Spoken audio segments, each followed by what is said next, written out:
इश्क जुनूनी latest episode reveal.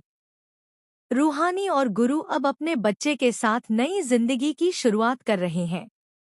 1 साल की लीप के बाद दोनों ने अलग रहकर भी एक दूसरे को पूरी तरह स्वीकार किया है। बच्चे की परवरिश में उनकी देखभाल और प्यार पूरे परिवार को प्रभावित कर रहा है। लेकिन शांति लंबे समय तक नहीं रहती। नागेश्वर चौधरी ठान लेते हैं कि गुरु पर गोली चलाने वाले को ढूंढना है और पूजा के चोरी हुए पैसों का सच उजागर करना है। रूहानी अपने पापा के पास आती है और चेतावनी देती है, अगर गुरु को रोका नहीं गया तो शेखर को गंभीर खतरा है। तभी गोली चलने की आवाज सुनाई देती है और परिवार में हड़कंप मच जाता है। पूजा की तैयारी के दौरान रूहानी का पर्स गायब हो जाता है। गहने देने के बावजूद पैसों की गुमशुदगी रहस्य बनकर रह जाती है।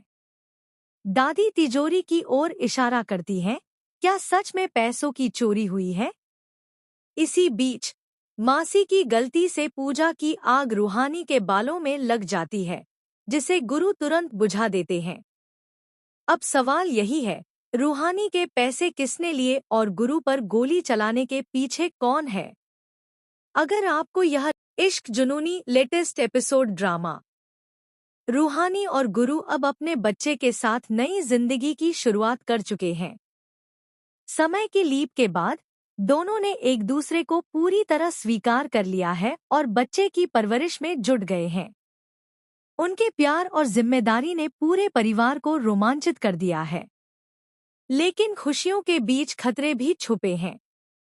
नागेश्वर चौधरी ठान लेते हैं कि गुरु पर गोली चलाने वाले का सच पता लगाया जाए और पूजा के चोरी हुए पैसे का रहस्य सुलझाया जाए।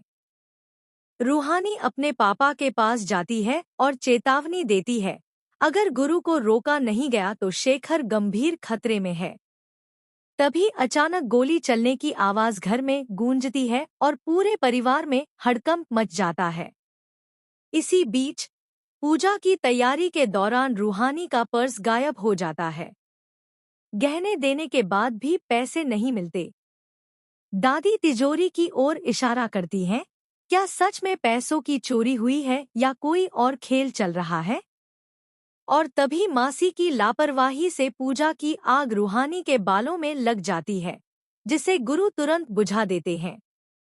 अब सवाल यही है, रूहानी के पैसे किसने लिए और गुरु पर गोली चलाने के पीछे कौन है? अगर आपको यह एपिसोड पसंद आया तो हमारे YouTube चैनल को सब्सक्राइब करें, बेल नोटिफिकेशन ऑन करें और कमेंट में बताएं कि आप गुरु और रूहानी के लिए क्या चाहते हैं।